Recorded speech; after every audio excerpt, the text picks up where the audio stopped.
everyone, and welcome to the Cherryheart podcast.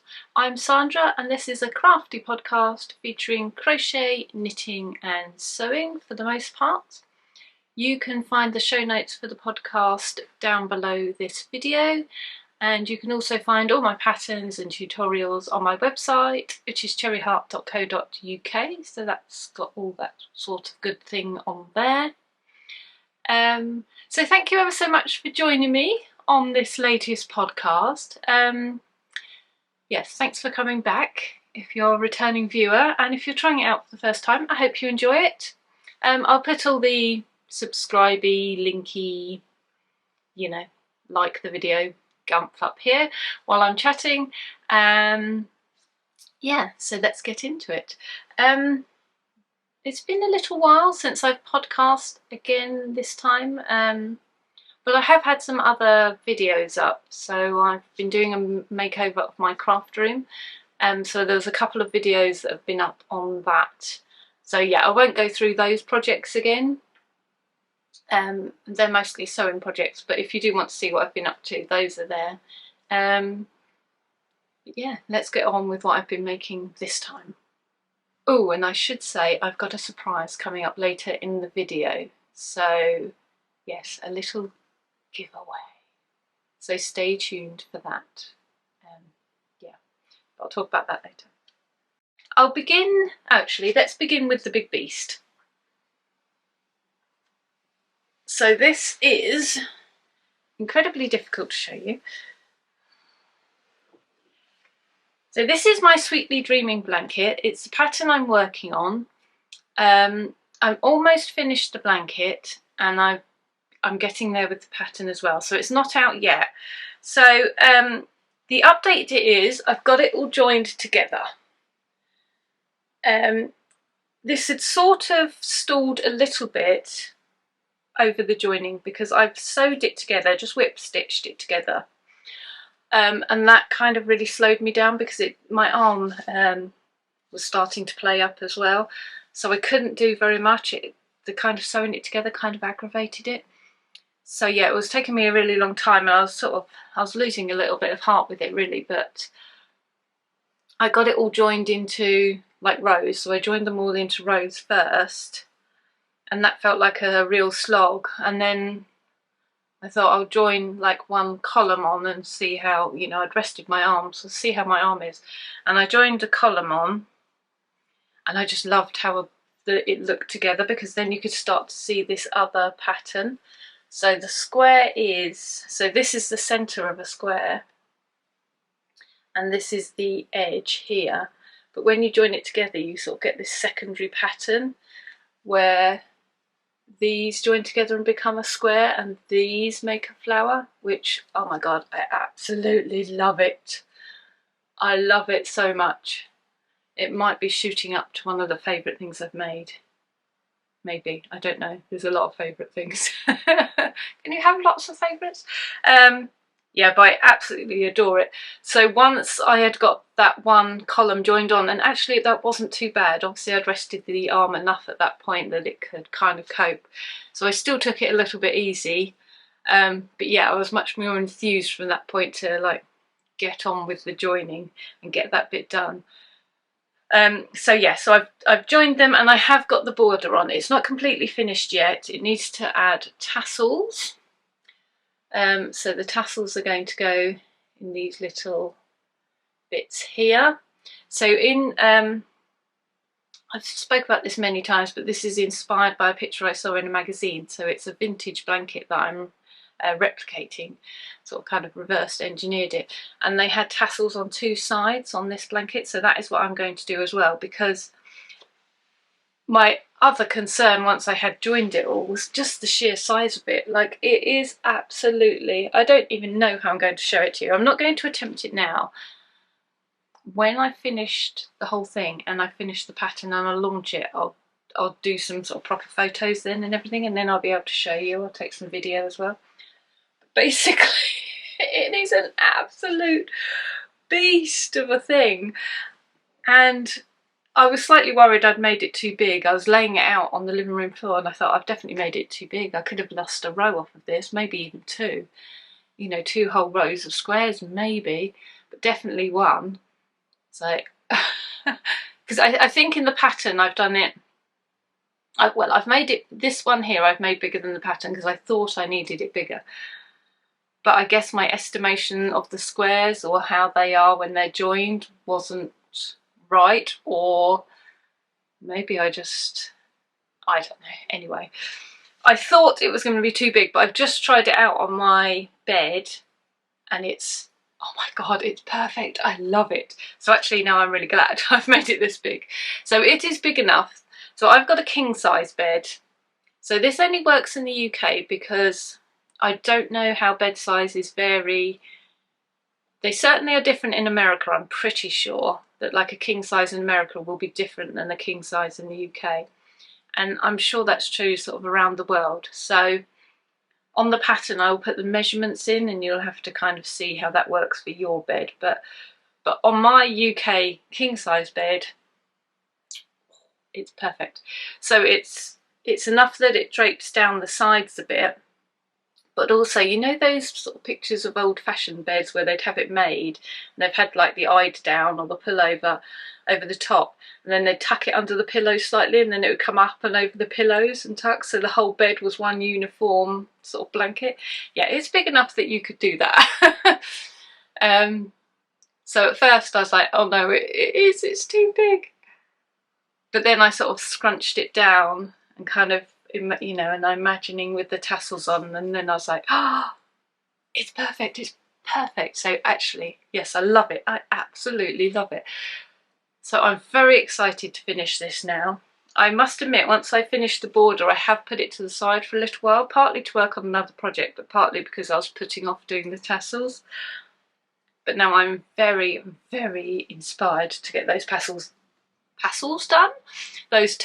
done and get this finished up. Yeah. The border is quite minimal. So I'll just get it the right way around so I can show you again. But I don't think it needs a lot. And actually you wouldn't need to do the tassels if you didn't want to. I think when it sort of hangs down, it kind of looks pretty enough with just the border like that, I think. If you didn't want to do the tassels, or if you know, didn't want to spare the yarn for the tassels, yeah, I don't think you'd need to bother. Yes, I'm a little bit in love. Oh, so the yarn I'm using for this is Stylecraft Naturals Bamboo and Cotton. And I'm using whatever the white is. I think it might be chalk, but yeah, I'll have the details in the pattern obviously. So it is, I mean, it's heavy because it's cotton and bamboo, but the drape on it, I mean, I don't know if you can see, but it's just, it's so fluid. It's so soft and drapey that, again, perhaps not what everyone would want for a blanket. I know like a vintage blanket, they were quite often made in quite fine cotton, like 100% cotton threads, so with washing and everything they would get that kind of almost stiff quality, whereas this is just, you know, it's like a waterfall of fabric. As you sort of lift it, it sort of falls down in like a sort of cascade. It's just, which is perfect. That's that. Beautiful, beautiful beastie. And then the thing that I have mostly been working on other than that is my knitting project. So I showed this on the podcast last time, and I have now, trying to see how to show you, split for the sleeves. So there we go.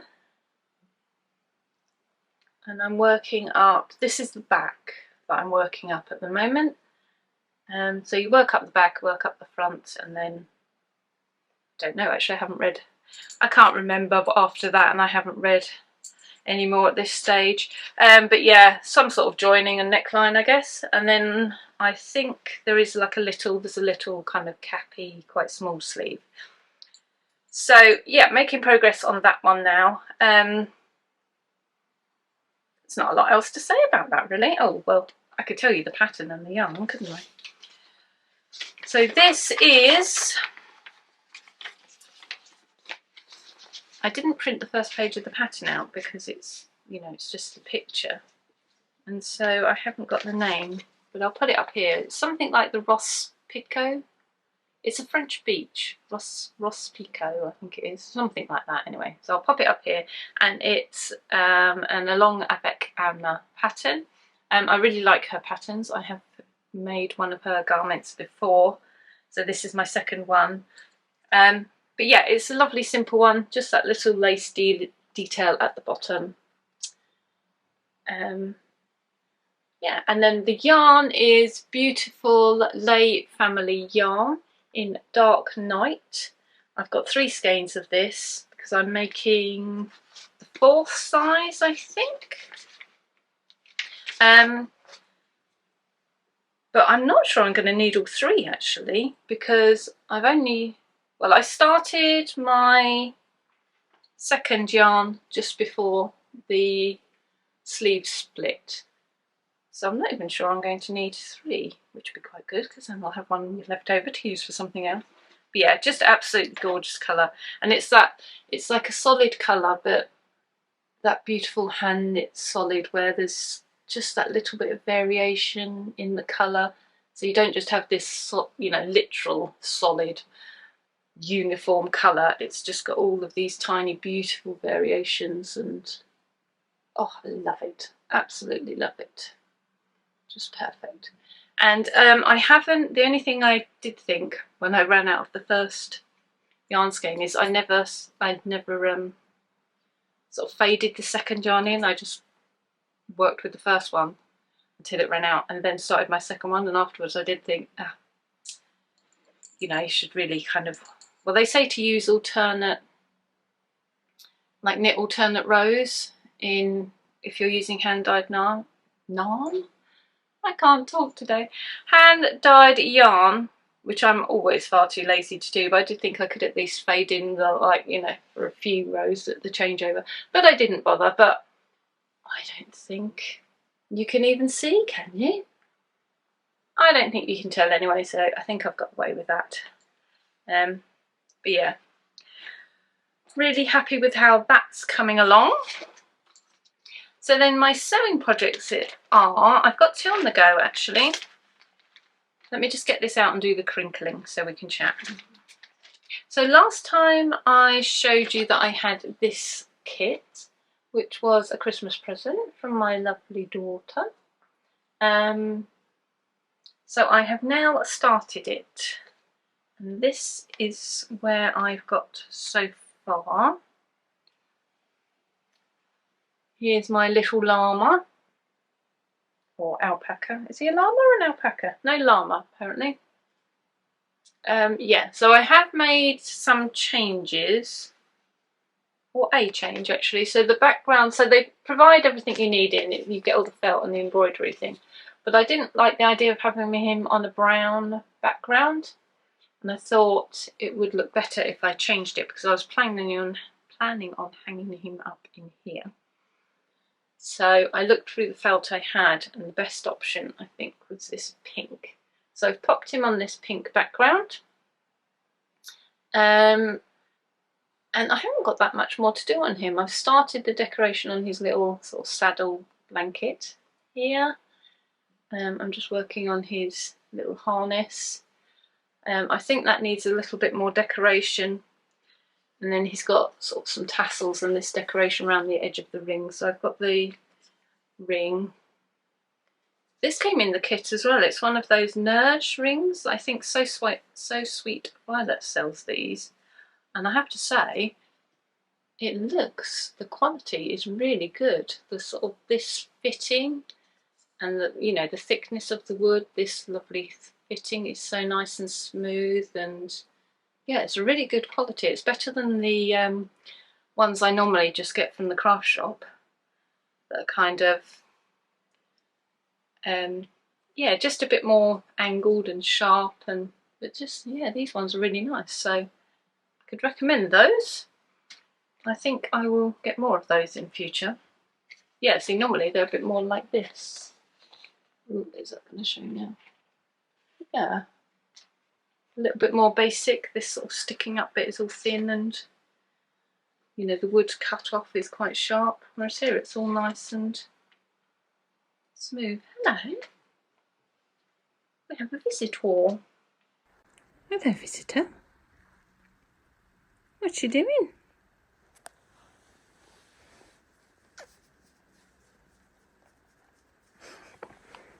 Are you going to go and sit down then? Are you? Yeah. Yeah, you go and sit down. All right, good boy. You going to let me carry on? We'll see, I guess.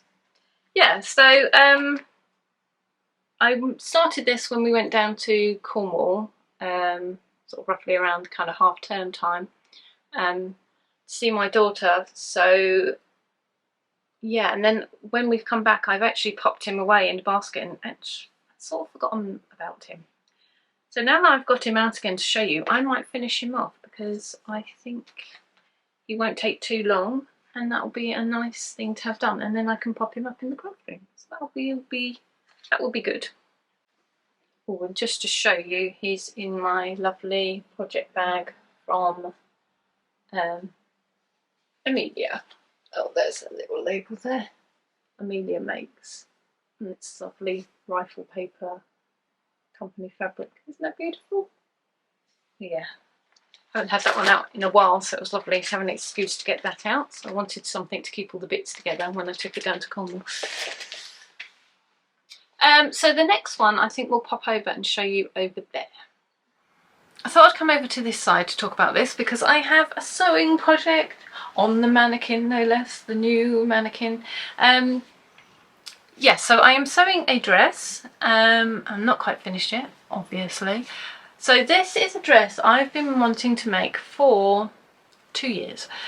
And so basically I saw a dress on Toast, shop Toast. And it was really gorgeous. It was a check dress, as close to that fabric. This is the fabric here is as close as I could possibly find, but it's pretty close. Yeah, saw it, really loved it, but it was really expensive.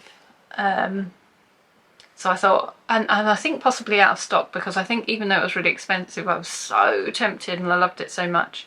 So I think perhaps the fact it was out of stock probably stopped me entirely. Anyway, so I've been meaning to make it. So I have got probably 4 or 5 different patterns that I've got trying to recreate this dress that I saw, and none of them have quite fit the bill. I've got one that I've made without sleeves that's really good and I love it, but I wasn't really quite sure how to put the sleeves, you know, how to make a draft, a kind of a sleeve to put onto it. And then, so, you know, and then I tried a different pattern and so on and so forth. So this was going on for a while and I've tried various different things, and it's never quite worked out. So then, because I've been doing all this craft room sewing around here lately, the videos I mentioned, and because I'd sort of worked my, I guess I'm a little bit out of practice with sewing is what I'm saying, and having done so much sort of intense sewing with the craft room, where I'd built myself up from, I sort of worked on quite small little projects and kind of easy things, and then I built myself up and I did the blind and then the chair, and sort of flushed with that success, if you like, and the fact that I'd just done a load, I thought, yeah, I'm gonna have a go at sewing that dress. So I got all the patterns out again, and I still wasn't 100% sure, like, using a pattern exactly how I do it, which pattern I would sort of attempt to adapt a little bit to make it like this. I mean, it's a very basic sort of shape, really. It's very square with sleeves, like, you know, it's not that complicated. Anyway, long story, sorry about that. But to shorten it down, basically I got my other Toast dress, I laid it out, I traced it off, and I kind of made me my pattern up from that. I've no idea if that's how you're supposed to do it officially. I am not a seamstress, I'm not very experienced with garment making. I have no idea. But that's what I did. I just laid it down and I laid the paper on and I traced it, and there we go. And I made myself up a little, what do you call it, a rough version, a prototype. That's got a name, hasn't it, in the garment making world, when you just sort of make up a version to see if it's going to work. Yeah, so this is my little tester version that I just made in some old scrappy fabric that I had. Old bit of bed sheet in actual fact. So I just made the top just to see if the sleeves would fit and the body would fit, and it all sort of seemed about right. So that was fine. So I made that up, that worked. So I just went for it. So these 2 years I've been making sample, you know, I've got these other patterns and I've made up sample dresses. I've made about 3 or 4 either scrappy bits or with a bit nice fabric. One made a really nice dress but it doesn't fit right. The other one made a really nice dress but without sleeves that I like and I wear. And then I've got another couple of, made another sort of scrappy version that didn't fit at all. You know, and then after all of this caution and being like, oh, I don't want to cut into the proper fabric, I'm going to ruin it, and after all of that, now I've just sort of gone, oh, I'll just draw out a pattern. This seems to have come out fine, let's go for it. So I don't know what that is about. I don't know what stopped me before, I don't know what started me now. But yeah, anyway, so that's the top half. It's got a little pocket here because that's what the pattern, you know, the pattern I'm copying has. I've got all the neckline done, I've got the cuffs sewn. So that's all ready, and I'm just working on the skirt. So I've got the pockets done. There.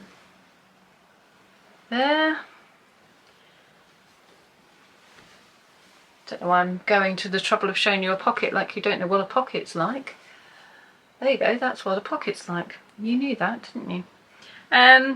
Yeah, so quite happy with that. The only problem is I've got this pocket I have sort of made a bit baggy. The other one's fine, but this one, I don't know if you can see on here. Like there, so it's a bit baggy there. So I don't know whether to attempt to adjust that slightly by unpicking here, or whether to sort of just go, oh well, and leave it. Yeah, I don't know. I'll mull over that. But yeah, so basically I've got to gather in the top, attach it, hem it. I did a little lining as well because when I was thinking about that, I've got, right, stop, calm, actually use words. I've got 2 fabrics like this. This one is a linen one, and then I've got another one which has got much bigger squares, and the brown is much darker brown, and it's actually got a little bit of wool content to it. Now when I was thinking through in my head how I was going to do this, I was thinking of that wool fabric, and I was thinking I'll need to line it because I'm afraid it will be a little bit itchy. But that's fine, I can just make another bodice up, put it inside, no problem, I can do that. When I came to look at my actual fabrics, to my absolute delight, I realised I'd got this fabric as well, which is much closer to the original. Very excited about that. So I've started sewing it and I've made my lining, and then realised actually I'm not sure I needed the lining with this fabric. But it's in now, so yeah, so that's fine. I know what to do with the skirt. The only thing I'm not quite sure of is, so I've got the lining under the bodice, not under the sleeve. Not quite sure how to sort of deal with the lining around the sleeve. How to sort of tuck it in and get a nice finish. I was hoping to sort of cover the raw edges of the seams so that it was kind of neat and tidy inside.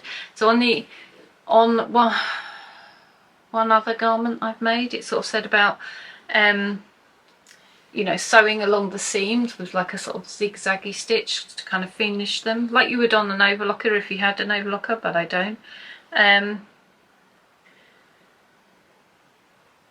So I'll do that on like the skirt seam, I will do that, but I was hoping to sort of come up with a bit of a neater solution for the sleeve. yeah, I'm not quite sure what to do about that. That's the only bit I'm not sure about now. But otherwise it's coming along and I haven't really got that much to do, so I'm hoping I'll have that finished soon and I can prance around in it and show you and all that good stuff. But yeah, fingers crossed for next time on that one. And then last of all, the thing I was quite excited to show you is this beautiful book from Alice Caroline. Look at that. Isn't that pretty? Just the front cover makes me like, need that out on display. Ooh, it's making funny things happen to the brightness. Let's adjust that. There we go. Oh, it's so pretty. So pretty. Yes, so this is Alice's Wonderland Sampler Quilt, 100 quilt box. So basically it shows you all the blocks that are on the front of this quilt, and it's got this beautiful edging on it as well, and it's all done in Liberty fabrics, and it's just, well, one of the prettiest things I've ever seen, I think. It's gorgeous. So I've had a quick flick through this, and it is really, really lovely book. Very inspiring, makes me want to make another Liberty quilt. So just pictures like that, just look at that. I mean, that just makes me happy just seeing that picture. Yeah, so there's information on here about, you know, how to do everything you need to do in the quilt blocks, you know, how to stitch them, the various, you know, stripes, triangles, applique, whatever you need to know to do the quilt. So you've got all the information in here, and it shows you how to construct the quilt blocks, obviously. Look at that. Oh, like a Liberty Symphony, isn't it? Rainbow Symphony. So I was just trying to get to the bit where she shows you. This is another favourite page of mine. Oh, look at this. So in here, I think this is brilliant. You've got the fabric swatch chart. So it shows you every single fabric that's used, and they're all named. So every single Liberty one that's in there, and all the names of them. And just, again, just looking at that page, isn't that pretty? So nice. Love it. Yeah, so I really like, this is one of my favourites that I've seen so far. Really love that. Really love the fabrics for that as well. I've actually got a little tray in this pink pattern. So Alice Caroline sells these little Liberty trays, and they've got small and the medium size, and I've got the small in that. That's really cute. But yeah, really like that one. Quite inspired to have a go at that. This one I really liked as well. Again, I think partly the shape, but partly the fabrics. I really like those pink and yellow together. So cute. So some of these are, you know, traditional quilt blocks that you may well, you know the names of, or may well be familiar with. So it's kind of a really good resource, because I was looking up quilt blocks the other day just to try and get ideas of like the different patterns, but this is kind of like, now I've got them all here in my hands, so that's brilliant. Then you've also got things like, we can start to get into things like this. That pretty rainbow flower. So I believe this is where the kind of applique comes in. So you can, so some of them you can paper piece together and then you just applique them on to make the blocks. Yeah, so everything you need. Oh, there's a cat. Ow. So you've got everything you need to make this beautiful blanket as it is. You've got all the information, got all the details of the fabric, how to do it, all of the patterns. But then also you could use any of these 100 blocks, you could use as the basis of your own quilt, couldn't you? You know, you could pick 2 or 3 of them, or, you know, half a dozen of them, or just even one of them, and just, so there's so much here, there's so much in it. Yeah, anyway, as you can tell, I'm really excited about this book, and my intention is to fully leave it out so I can see it. But the reason why it's also exciting is because I have been told that I can do a giveaway for this and gift a copy to one of you. So, very exciting. So this book, you can win a copy of this book. It's open worldwide, so anyone in the world can win it, and the publishers will ship it directly out to you once I let them know who the winner is. So I'm just thinking about the best way to do this, and I think to keep it super simple, what we'll do is I'll just have a phrase, and then you can either leave the phrase in your comment or literally just have a comment with that phrase in. You don't have to leave other, you know, you don't have to leave a comment if you don't want to, you can just put this in. So I'll say that the phrase is quilting fun. So I'll pop it down here, quilting fun, just that. And if you pop that in a comment, then I shall enter you into the giveaway. And then I will announce the winner on my next podcast. So when I record the next one, I'll pop it up, I'll pop your YouTube username, and I'll say that you're the winner. So unless that happens to you, basically you won't have won, so no one should be contacting you about it. So yeah, so I won't, that's the way it'll work. So just, you know, just be vigilant, just be aware the scammers are out there, and yeah, we don't want them to get your information. So right, that's the giveaway to win this beautiful book. So good luck if you are entering for that.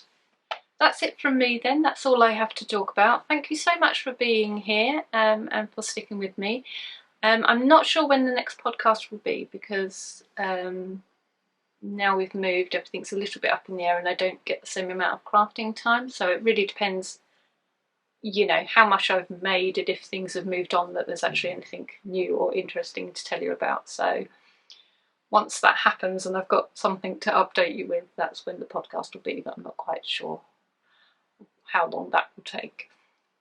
So I'll just say goodbye for now, and sort of I'll see you next time when I see you. But I hope you enjoy yourselves, hope you have some lovely, crafty, quiet moments until we speak next time. Bye.